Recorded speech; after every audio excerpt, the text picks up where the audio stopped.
Antes da gente começar, eu quero fazer ainda uma oração. Apesar de estarmos muito alegres, muito felizes mesmo com tudo que está acontecendo hoje, além da ceia, temos o batismo à noite. Depois o pastor Marcos vai falar um pouco mais sobre os detalhes desse nosso batismo à noite. Mas eu confesso que esse final de semana meu coração ficou um tanto quanto pesado.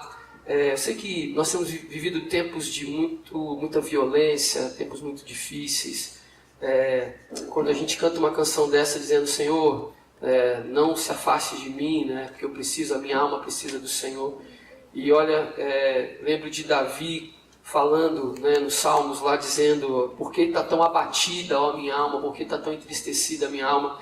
E esses têm sido tempos de muita tristeza, de muito sofrimento, independente do nível social, independente da classe, independente de qualquer coisa. E nesse final de semana aqui na nossa cidade aconteceu um episódio muito triste, muito lamentável, bem próximo da gente aqui, e com pessoas uma pessoa que é ligada a alguns amigos meus, né? Eu trabalhei no Colégio Marista aqui, bem próximo da cidade, aqui próximo do shopping, no centro ali, e eu tenho ainda alguns amigos lá, a gente se encontra de vez em quando, e na sexta-feira um morador de rua arremessou uma barra de ferro e atingiu uma mãe de um aluno que estava tirando o seu filho da escola, indo para casa, e essa senhora de 42 anos veio a falecer ontem. E na hora eu senti muito peso pela família, claro, deixou uma criança de 8 anos, e a gente se coloca como pai também, né, e sentindo toda a dor. Mas sabe, Marcos, eu fiquei pensando: Senhor, quanto disso é nossa responsabilidade? É claro que a gente pensa no poder público que não está fazendo nada ou faz pouca coisa. A gente pensa numa série de situações sociais, a gente se revolta com um monte de coisa. Mas eu gosto de olhar para mim e falar: Senhor, o que eu poderia ter feito? O que a igreja poderia ter feito? E eu me lembro que algum tempo atrás a gente começou um trabalho com moradores de rua, e isso é muito difícil. Nós tivemos inúmeros enfrentamentos por conta disso, inúmeras oposições, tanto espirituais quanto carnais também. E a gente vê um episódio desse e você pode pensar assim: pastor, você está viajando, né? A gente vai sofrer muito ficar pensando assim. Não, queridos. A gente precisa entender que é nossa responsabilidade. Se as pessoas não querem enxergar esses moradores de rua, essas pessoas que são marginalizadas, nós, igreja, não podemos fechar os nossos olhos. Sabe, eu li um livro uma vez de um autor chamado Philip Yancey, e eu já contei isso aqui, e ele se chocou que na Índia que existem castas, né? Existe a casta dos mais ralés, assim, da população mais paupérrima, são chamados intocáveis, são aqueles que não podem ser tocados por ninguém, não podem ser vistos por ninguém, eles só andam à noite, como zumbis, assim, sabe? E se você para pensar um pouco, é o que a gente está vendo hoje na nossa cidade. Se você anda pelo centro da cidade de Vila Velha, eu moro, gosto de falar com o pessoal, eu moro na periferia, né, da cidade, e a gente passa aqui pelo centro, e ali próximo ao terminal existe um lugar ali que a gente chama de Cracolândia porque não tem outro nome para dar. Mas são moradores de rua, são usuários de drogas, são pessoas que estão ali jogadas. Eu sei que existem ações públicas para tirá-los dali, isso é difícil. Mas eu fico pensando o que nós estamos fazendo, se isso não nos incomoda, se isso não mexe com a gente. E aí é preciso que aconteça uma tragédia para que a gente se comova dessas coisas. Mas o livro do Philip Yancey, ele descobriu que além dos intocáveis, existia uma casta mais baixa ainda, que eram os invisíveis. Eram aqueles que não podiam nem ser vistos. Nós temos vivido uma cidade de pessoas que estão se tornando invisíveis. Nós não queremos ver. A gente não quer ver. A gente quer ver tudo bonito. A gente quer ver as casas bonitas, as ruas bonitas. A gente não quer ver essa sujeira. A gente não quer ver pessoas feias, a gente não quer ver coisas ruins, mas elas estão aí, e porque o reino de Deus não se manifestou por completo ali ainda. E quem vai clamar para que o reino de Deus se manifeste? São as autoridades, é o prefeito que vai clamar para que o reino de Deus venha? É o chefe de polícia, é o governador, é o presidente? É a igreja que precisa clamar. Quando nós oramos a oração que Jesus ensinou aos discípulos: Pai nosso que estás nos céus, santificado seja o teu nome, venha a nós o teu reino. Venha a nós o teu reino. E que seja feita a tua vontade. A vontade de Deus não é que as pessoas morram. A vontade de Deus não é que as pessoas passem fome. A vontade de Deus não é que as pessoas se desesperem. Mas antes que a vontade de Deus se concretize, o reino de Deus precisa se manifestar. E esse é o nosso clamor nessa manhã. Então eu quero pedir licença e fazer uma oração. Eu não conheço a família, mas eu sei que tem gente sofrendo hoje. E eu sei que isso é só um episódio. Se a gente fosse fazer isso aqui todo domingo, teríamos que ficar orando por muitas pessoas, muitas mães que perdem seus filhos, muitos filhos que perdem as suas mães por causa de violência. Mas isso me chocou porque foi muito perto da gente aqui. E numa ação que a igreja já se colocou para fazer. Nós já ouvimos a voz do Espírito Santo nessa direção. E o que nós estamos fazendo? Então baixe sua cabeça, vamos orar. Lembre dessa família que está em desespero. Você deve conhecer alguém também que está em desespero por causa disso. Ore, clame ao Senhor, peça ao Espírito Santo que conforte e que nos mostre, Pai, o que devemos fazer. Pai, nesse momento nós oramos como igreja aqui, Senhor. Nós não conhecemos essa senhora que se foi, Pai, que morreu de forma tão violenta. Se não me engano, o seu nome é Simone. Pai, eu oro pela família dela, Senhor. Oro pelos seus pais, oro pelos seus irmãos, oro pelo seu filho que estava junto com ela nesse momento. Pai, tem misericórdia dessa criança, Senhor. Tem misericórdia dessa família. Pai, tem misericórdia desse homem que fez isso também, Senhor. Eu não sei, eu não conheço o caso, eu não sei direito o que aconteceu. Mas, Pai, eu não sei como orar, eu não sei como dizer, mas eu só sei pedir ao Teu Espírito Santo Consolador.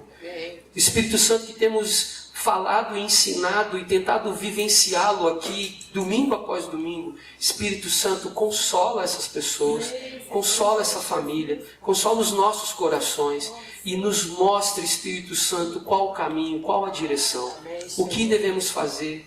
Nós como igreja, Senhor, clamamos a Ti. Venha o Teu reino sobre nós. Venha o Teu reino sobre nós.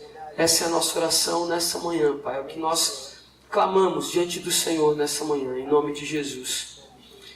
Amém. Amém, queridos. Eu quero que você abra sua Bíblia, por favor, no Evangelho de Mateus, capítulo 14. O tema de hoje, dentro da sequência de mensagens sobre o Espírito Santo, nós vamos falar hoje sobre sinais e maravilhas. Esses sinais e maravilhas são ações do Espírito Santo, sobre uma perspectiva, sobre um olhar do reino de Deus. Então é importante conhecermos essa ação do Espírito Santo através de nós, igreja do Senhor. E para que o reino de Deus se manifeste, muitas vezes o reino de Deus vai se manifestar com milagres. Em algumas situações o reino de Deus vai se manifestar com milagre. Ele pode se manifestar com justiça, com paz, com amor, com graça, mas ele também se manifesta com milagres. O reino de Deus também se manifesta com milagres. Todos acharam? Mateus 14, nós vamos ler do verso 17 ao verso 21. Então eles lhe disseram: não temos aqui senão 5 pães e 2 peixes. E ele disse: trazei-mo aqui. E tendo mandado que a multidão se assentasse sobre a erva, tomou 5 pães e os 2 peixes, e erguendo os olhos ao céu, os abençoou, e partindo os pães, deu aos discípulos, e os discípulos à multidão, e comeram todos, e saciaram-se, e levantaram dos pedaços que sobraram 12 cestos cheios. E os que comeram foram quase 5.000 homens, além de mulheres e crianças. Esse é um dos milagres que Jesus realizou, uma das obras extraordinárias que Jesus realizou no tempo que ele esteve aqui com seus discípulos, com aquelas pessoas. E quando a gente olha para esse episódio, essa história, por mais simples que possa parecer, ela está trazendo e carregada de um significado tremendo, um grande significado da manifestação da glória e da presença de Deus naquele lugar, naquele momento ali. E aí vem a nós algumas perguntas do tipo: o que é um milagre? quando a gente fala de sinais e maravilhas e a gente pensa sobre a ação de milagre do Senhor, o que é um milagre? Você já presenciou algum milagre na sua vida? Você consegue se lembrar de alguma coisa que você não consegue explicar, mas simplesmente aconteceu? Você poderia testemunhar um milagre para alguém? Você poderia dizer assim, olha, estava acontecendo isso, assim, assim, assim, e aconteceu isso na minha vida. E mesmo que as pessoas não acreditem, mesmo que as pessoas tenham uma explicação, porque o milagre é aquilo que foge à explicação, né? Mesmo que as pessoas tenham uma explicação para aquilo, no seu coração você tem plena convicção que aquilo é um milagre. No caso do episódio de Jesus, é difícil a gente pensar em algum tipo de explicação. Tinha um monte de gente para comer, um monte de gente com fome. Apenas 5 pães e 2 peixinhos. E ele começa a dividir, repartir esse pão e todo mundo consegue se alimentar. Alguém poderia dizer assim, bom, ele tinha ali em suas mãos uma faca elétrica guinzo, super afiada. Ele cortou fatias tão pequenininhas do pão, quase transparentes. Fatias tão minúsculas do peixe, assim, quase transparente. Um sushi quase transparente. É sushi que é o de peixe, né? É o sashimi que é de peixe. Desculpa a minha ignorância nipônica aqui, né? Então é o sashimi, cortando bem fininho, assim, que você consegue quase enxergar do outro lado. Então, aqueles 5 pães e 2 peixes se tornaram milhares de pedaços de pães e peixes fininhos para poder repartir. Aí eu pergunto a você, mas e a fome? O sujeito está ali o dia inteiro, 2 horas da tarde já, 3 horas da tarde, morrendo de fome. Um carpaccio de peixe, um carpaccio de pão vai alimentar um sujeito adulto? Pensa num cara do tamanho do Ronde. Jesus. Pensa num cara do tamanho do Hudson, alimentar com um carpaccio de pão e peixe. Não dá. Eu fico imaginando esses irmãos num restaurante japonês. Né? O Hudson gosta de restaurante japonês. Yakisoba família, né? Que vem aquele balde assim, né? Então, são coisas que não tem explicação. Por mais que você tenha uma mente fértil, você não vai conseguir achar uma explicação óbvia para isso.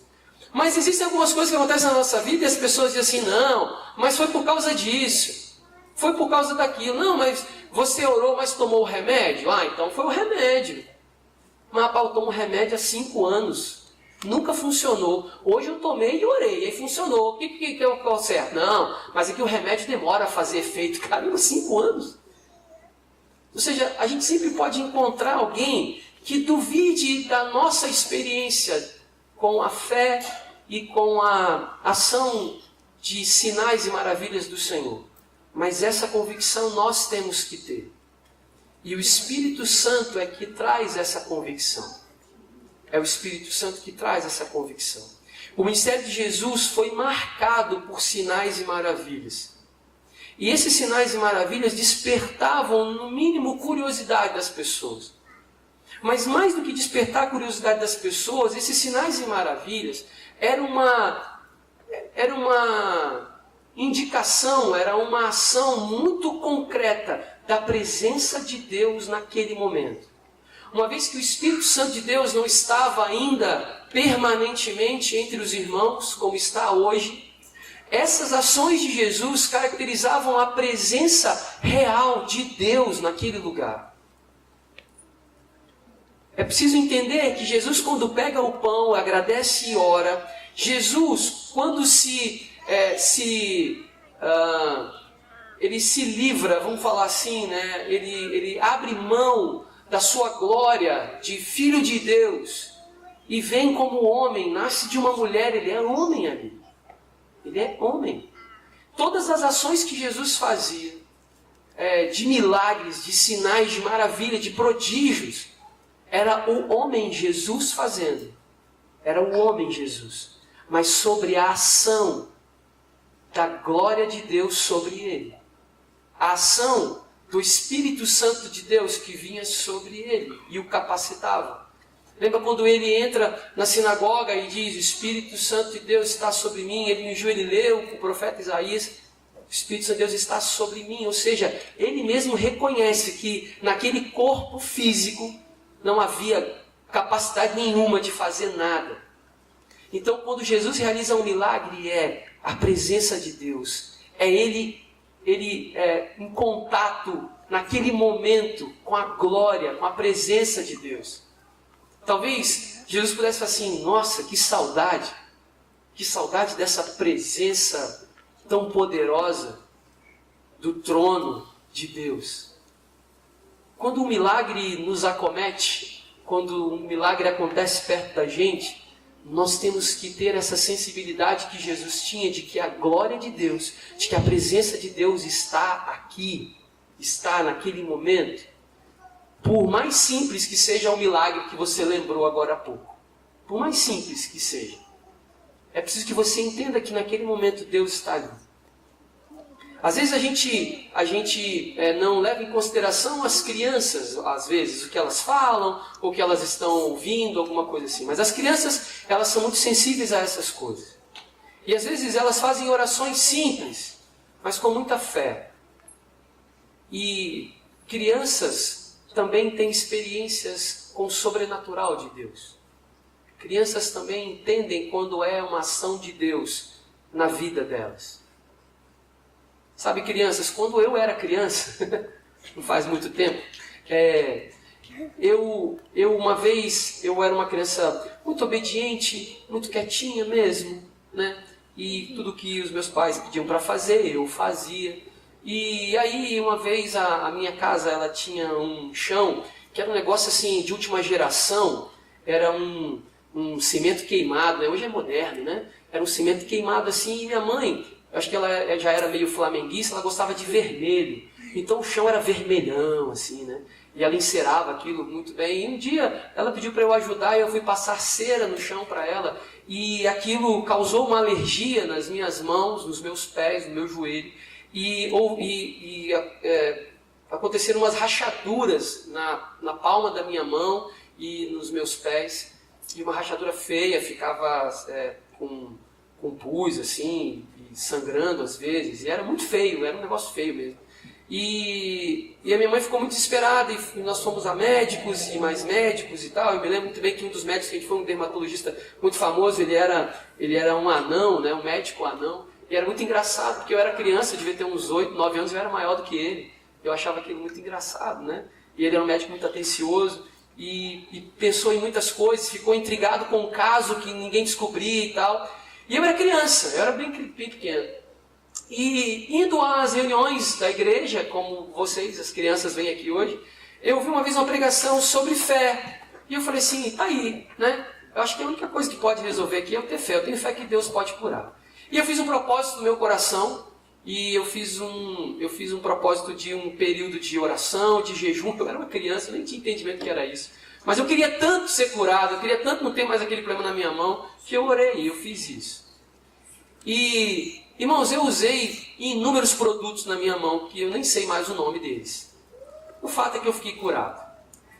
E quando nós voltamos ao médico, ele falou assim, nossa, que coisa estranha, curou, né, e tal. O que a senhora usou?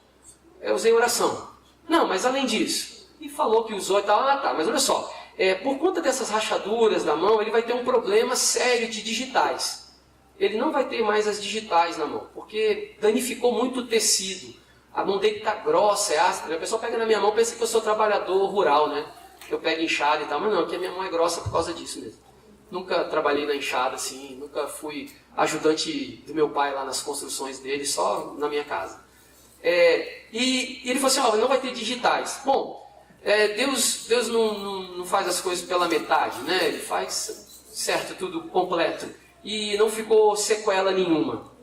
E eu estou contando essa experiência, a minha experiência, para dizer para vocês que eu sei que talvez clinicamente, talvez cientificamente possa haver uma explicação, mas no meu coração não há dúvida de que foi uma criança com fé dizendo, Senhor, tenha misericórdia de mim e me cura.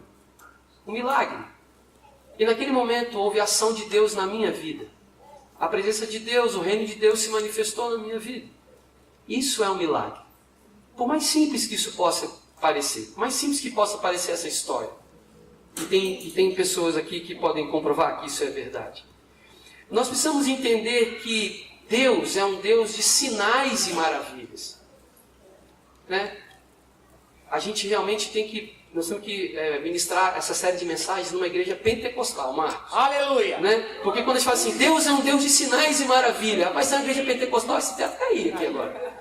Mas amém, por isso, Deus é um Deus, talvez a minha entonação, né? Eu tinha que treinar mais também. Minha entonação não está legal. Caramba, cara. Deus é o Deus de sinais e maravilhas. Aleluia! Deus é o Deus de sinais e maravilhas. E nós precisamos conhecer essa face de Deus, essa característica desse Deus que a gente serve. Porque senão a gente vai ficar assustado quando a gente se encontrar com Ele. Dizer, ué, é você mesmo? Sou eu, Deus. Não sabia que você fazia isso, não. Como assim você não sabia? Então, às vezes, a gente tem uma imagem distorcida de Deus, né? Deus é um Deus de sinais e maravilhas. É por isso que a nossa caminhada de fé é marcada por isso. Por isso que o ministério de Jesus foi marcado por sinais e maravilhas. Esses sinais e maravilhas representam a presença de Deus. Aí você olha para a sua vida e você pode pensar assim, pastor, o fato de estar vivo aqui hoje é um sinal e maravilha. Amém? Pastor, o meu casamento é um milagre. Amém? A minha formatura, a minha vida acadêmica, o meu emprego, o meu negócio é um milagre, pastor, porque tinha tudo para dar errado. Amém? Isso representa a presença de Deus na sua vida. Quantos de nós aqui, e agora pela manhã o Geninho estava me contando uma história da sua família. Quantos de nós não perdemos primos, primas, tios, irmãos, amigos de infância? Será que eles morreram porque mereciam? Será que nós somos melhores do que eles? Não, queridos, é milagre de Deus. Qual é a diferença dessa senhora que estava numa avenida, na Champagnat, numa das avenidas mais movimentadas de Vila Velha, e ser atingida por uma barra de ferro lançada por uma pessoa? A gente não se dá conta de que o milagre de Deus, os sinais e maravilhas de Deus acontecem todos os dias na nossa vida. A gente acha que isso é comum, você sair de casa e voltar. Essa senhora saiu de casa e não voltou viva. E você não consegue perceber que a presença de Deus está com você o tempo todo. O Espírito Santo de Deus está te guardando, te dando sinais e maravilhas o tempo todo. E você não consegue perceber isso. É preciso estar atento a essas coisas, a tudo que está acontecendo. Quando acontece uma coisa boa, quando acontece uma coisa ruim. Quando acontece alguma coisa que você fica muito feliz, ou quando acontece alguma coisa que você fica muito triste, você tem que parar assim, o que Deus quer me falar com isso? Qual o milagre que Deus quer se manifestar aqui? Qual o sinal? Qual é a maravilha que Deus vai fazer a partir disso aqui? A partir dessa catástrofe, a partir dessa tristeza, a partir desse incômodo da minha vida. Nós precisamos ter esse entendimento. Deus é um Deus de sinais. Deus age através dos sinais, as maravilhas, produzindo em nós consciência. Esses sinais e maravilhas não nos tornam fanáticos, procurando sinais e maravilhas, indo a monte ou indo a caverna, sei lá, né? Eu vou fazer um ministério contrário, em vez de fazer monte, fazer caverna, né? Só para ficar diferente, né? Ah, você vai no monte orar? Não, eu vou lá com o pastor Luciano que ele vai na caverna. Rapaz, diferente, hein? Brincadeira, tá, gente? Acho que nem tem caverna por aqui. Mas não é você ir atrás dos milagres, ir atrás do que vai acontecer, mas é você perceber que isso está acompanhando você. Tem um texto muito interessante, e você não precisa ler, mas você pode anotar se você está anotando. Em Jeremias capítulo 32, verso 20 e 21, diz assim: tu puseste sinais e maravilhas na terra do Egito, até o dia de hoje, tanto em Israel como entre os outros homens, e te fizeste um nome, o qual tu tens nesse dia, e tiraste o teu povo Israel da terra do Egito com sinais e com maravilhas, e com mão forte, e com braço estendido, e com grande espanto. Jeremias 32, 20 e 21. O profeta está dizendo, falando para o povo, sendo usado por Deus para relembrar o povo: olha só, o que mais precisa acontecer? Vocês acham que aquilo tudo que aconteceu no Egito foi obra do acaso? De repente o rio Nilo, um rio gigantesco, caudaloso, O rio que era referência, que era a vida daquele povo, que era uma divindade para o povo egípcio. Aquele rio Nilo, Deus fez aquele rio um dia amanhecer coberto de sangue, cheio de sangue, impuro, sujo de sangue, manchado de sangue. Não, foi alguma coisa que aconteceu, morreram umas vaquinhas lá e aí tingiu o rio inteiro ficou todo tingido. Haja vaca para morrer. Milagre. Mas o povo, passado algum tempo, tinha esquecido. Sabe, como Deus, entendendo só um pouquinho, um pouco de teologia histórica aqui, é preciso entender que nesse contexto aqui, o que acontecia? O Deus dos hebreus, esse Deus que nós servimos, é um Deus invisível. O povo chamava de, ele é o eu sou. Mas como é que ele é? Ele é Deus. Mas como é que ele é? Como é que é a cara dele? Não tem face. Como assim um Deus que não tem face? Como é que é o pé dele? Como é que é a mão dele? Então, alguns povos ali, politeístas, acusavam os hebreus de serem ateus, de serem ateístas, né? Assim, não terem divindade nenhuma, né? Serem pagãos, não acreditarem em nada. Que esse Deus dos hebreus era um Deus inventado na cabeça dele. Centenas de anos depois, um pensador alemão falou exatamente isso, que Deus era uma invenção do homem. Mas isso não era nada novo, né? As pessoas já diziam isso lá do povo hebreu. E aí, Jeremias está dizendo para eles assim, olha, eles duvidarem de quem é Deus, não tem problema nenhum. É o papel deles duvidar mesmo. Agora, e vocês? Vocês vão continuar duvidando? Do Deus que se revela para vocês com sinais e maravilhas? Quando o povo está no deserto e Moisés vai lá no monte, o povo de longe vê raio, trovão, vê o monte desaparecer e aparecer de novo, eles ficam com medo. Aquilo era a presença de Deus se manifestando ali. Era a presença de Deus, eles viram, o povo viu. Mas passado um tempo, eles se esqueceram disso. Muitas vezes, as coisas acontecem na nossa vida há muito tempo. E a gente esquece desse Deus que continua sendo Deus. Que continua se manifestando através de sinais e maravilhas. E Ele se manifesta para que nós tenhamos a consciência de que Ele é Deus. E não para que nos tornemos pessoas atrás de milagres, pessoas que buscam milagres, que buscam essas manifestações como se isso fosse um combustível para a sua vida. Não é. Não é. É a presença de Deus. É isso que é importante. Os milagres, eles apontam para a presença de Deus. Sabe o que acontece? Quando você presencia um milagre dentro da sua casa, deixa eu te contar uma novidade. Deus está lá na sua casa. Amém?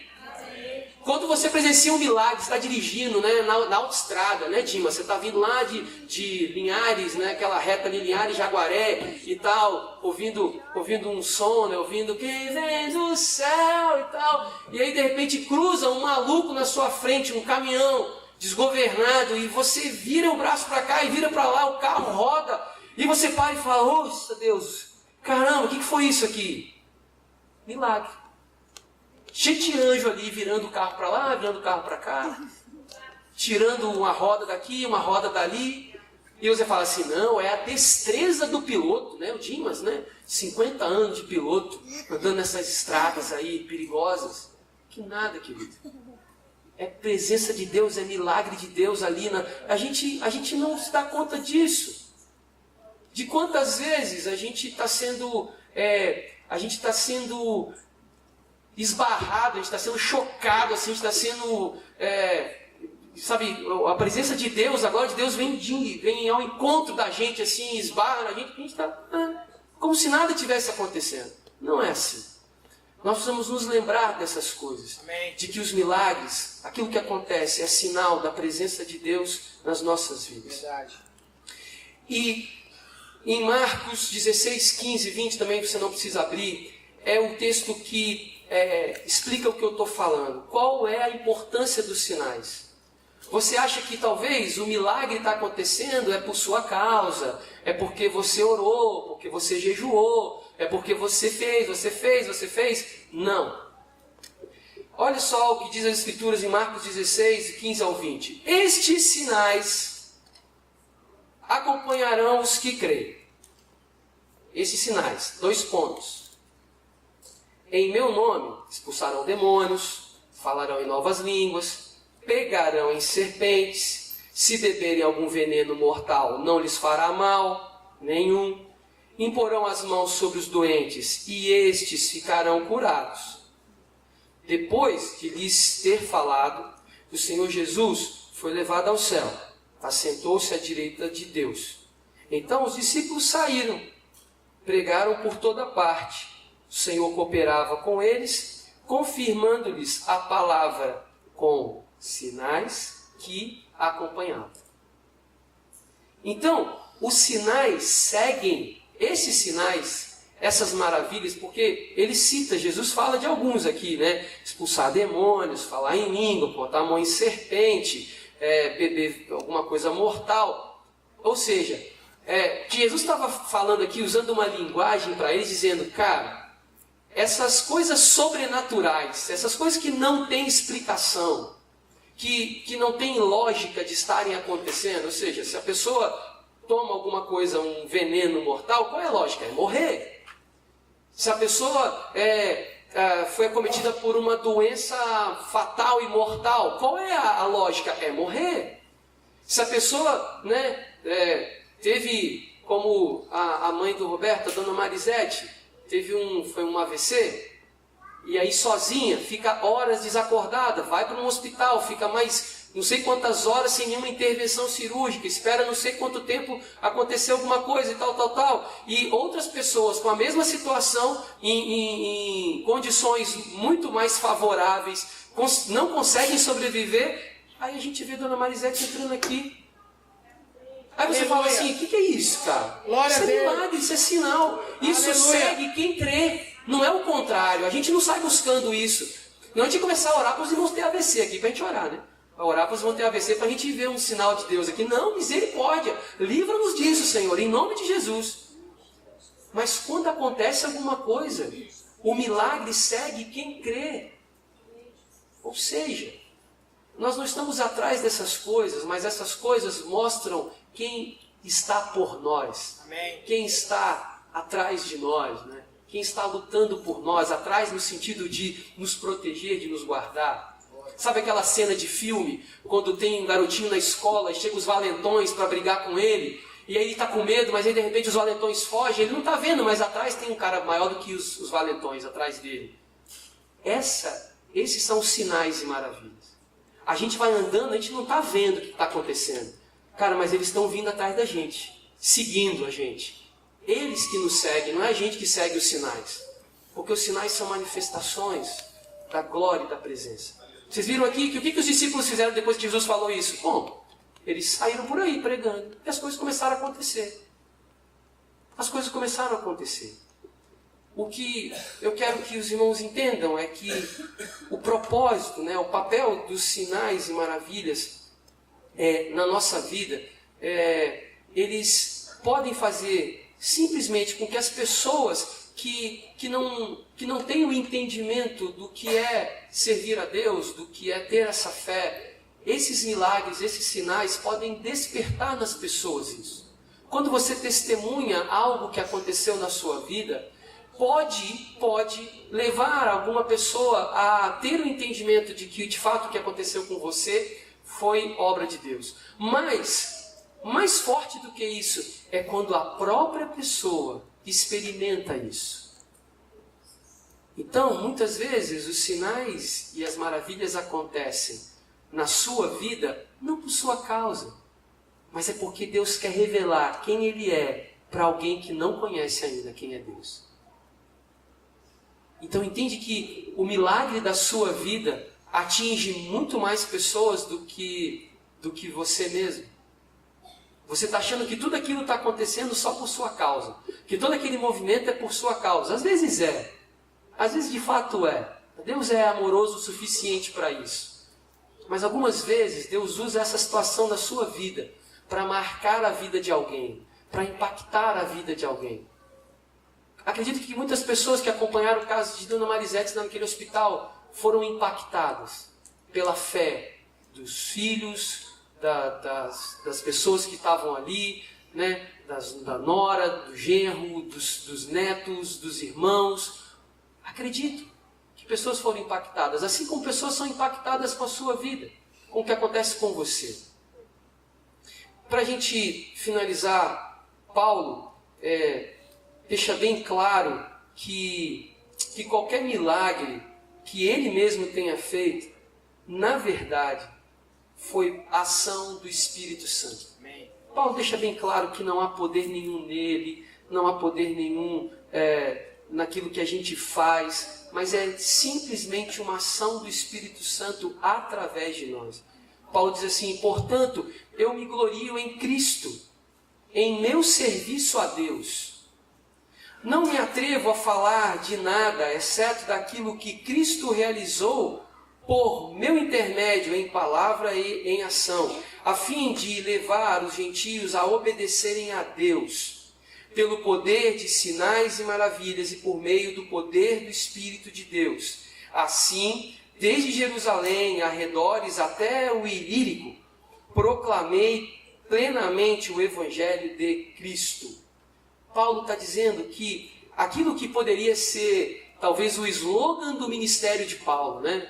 Teria a propaganda do ministério de Paulo, e fala assim: isso não tem mérito nenhum meu. Isso tudo é uma ação do Espírito Santo, que ele me usa como ele quer. Isso serve para duas coisas: para que a gente não se frustre quando a gente orar por alguém e a pessoa não ser curada. A culpa é de quem? É falta de fé da pessoa que está se recebendo a oração? É falta de fé de quem está orando? Porque tem que jejuar? É porque você também foi orar de bermuda, você tinha que colocar uma calça, um terno, um paletó?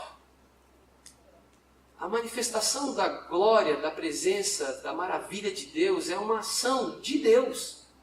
E que Ele usa a nossa vida para isso. É claro que você tem que estar ali no momento, mas Ele vai usar você. Mas é Ele que vai fazer. É uma ação do Espírito Santo, não é nossa. Aquela expressão de ser a pessoa certa, na hora certa, fazendo a coisa certa, é isso.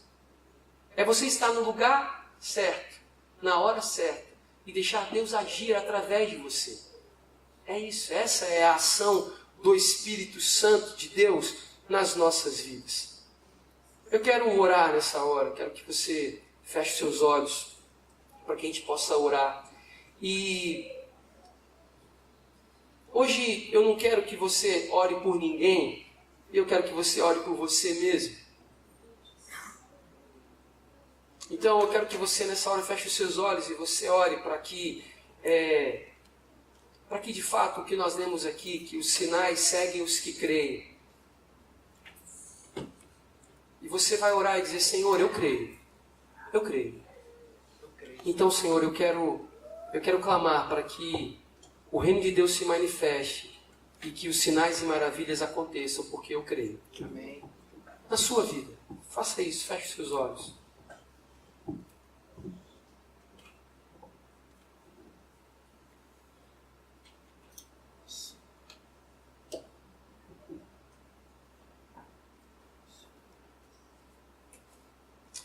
Pai, nós oramos pelos irmãos aqui, Senhor, cada um que está aqui nessa manhã, eu oro especificamente por eles aqui.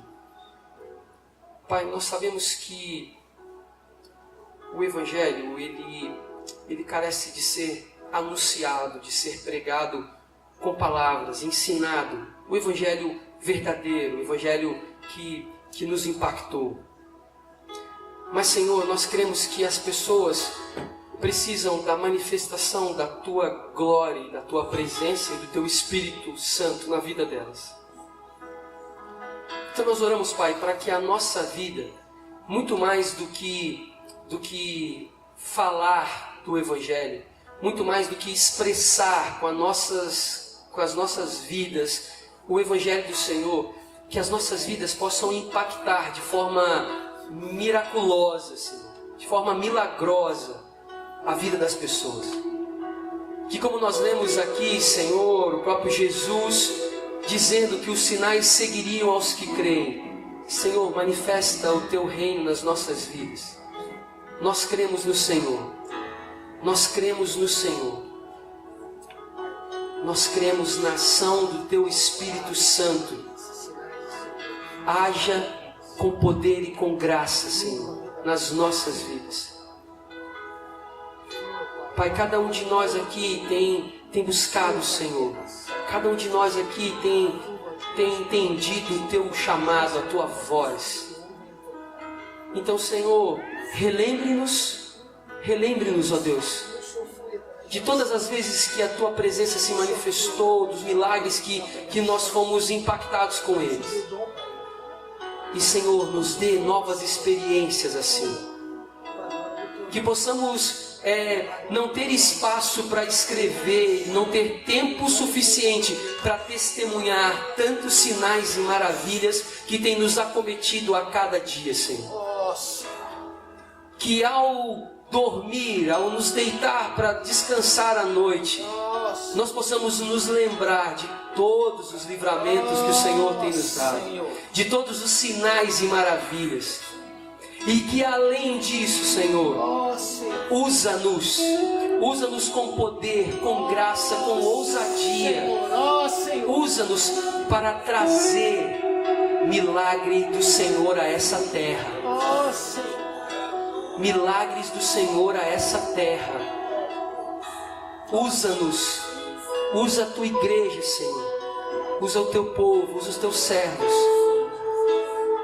Pecadores arrependidos, pecadores de joelhos diante do Senhor, clamando: venha o Teu reino, faça a Tua vontade, manifesta o Teu poder, a Tua graça em nosso meio, no nosso tempo, em nome de Jesus, em nome de Jesus. Amém. Deus abençoe.